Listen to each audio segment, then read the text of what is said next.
Alors, on a sous les yeux une information qui, je dois dire, est assez marquante dans l'industrie du divertissement interactif.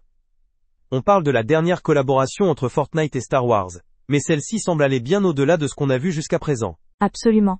D'après le contenu qu'on analyse, Epic Games et Disney poussent vraiment le concept de collaboration à un niveau supérieur. Ce n'est plus juste l'ajout de quelques skins ou d'un événement ponctuel. On parle d'une saison entière de Fortnite Battle Royale dédiée à l'univers Star Wars, et surtout, d'une première mondiale assez bluffante. Oui, c'est cela qui est particulièrement notable. La diffusion en avant-première mondiale d'une série Disney+, Star Wars Tales of the Underworld, directement dans le jeu. C'est une stratégie de distribution de contenu totalement inédite, non? Complètement. Le contenu mentionne une île dédiée pour ça, la Star Wars Watch Party, accessible via un code spécifique, le 2124, 6713, 8076. Les joueurs peuvent y voir les 2 premiers épisodes avant même leur sortie officielle sur Disney, plus le 4 mai. C'est une façon très agressive, mais potentiellement très efficace, de capter une audience massive et engagée directement là où elle se trouve. Et au-delà de la série, la saison Battle Royale elle-même, Galactic Battle, est repensée en profondeur. On a des personnages inattendus comme Dark Jar Jar, l'Empereur Palpatine, mais aussi des classiques comme Mace Windu. Et la possibilité de piloter des X-Wings ou des chasseurs TIE. Ça change la dynamique de jeu habituelle. Précisément. L'intégration ne se limite pas aux cosmétiques ou au mode temporaire.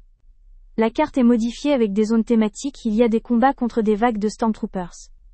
Et la structure de la saison, avec 5 chapitres hebdomadaires menant à un événement final interactif le 7 juin, Death Star Sabotage, montre une narration intégrée et une progression sur la durée. C'est une approche saisonnière complète, pas juste un ajout thématique. Et cette histoire de lier les comptes Epic Games et MyDisney pour obtenir un skin gratuit de Stormtrooper du premier ordre. C'est clairement un pas vers une interconnexion plus profonde entre les plateformes. Qu'est-ce que ça nous dit sur la vision à long terme de Disney et Epic? Ça, c'est l'aspect le plus prospectif.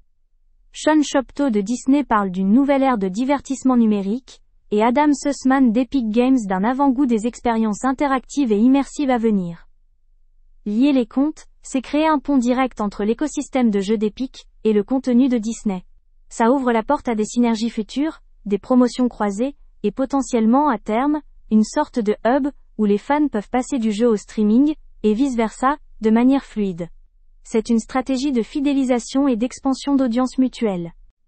Donc, en résumé, on a une collaboration qui est non seulement massive en termes de contenu intégré, skins, modes, cartes, mais qui innove aussi dans la distribution de médias en intégrant une première de série, et qui pose les jalons d'une interconnexion plus profonde entre les plateformes de jeux et de streaming. C'est une vraie expérience cross-média. Exactement.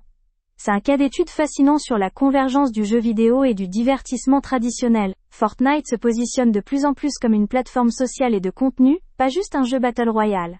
Et Disney utilise cette plateforme pour toucher une audience jeune et engagée d'une manière totalement nouvelle. L'étalement de ces événements sur plus d'1 mois, culminant avec un événement en direct, ancre cette collaboration dans la durée, et la rend très dynamique.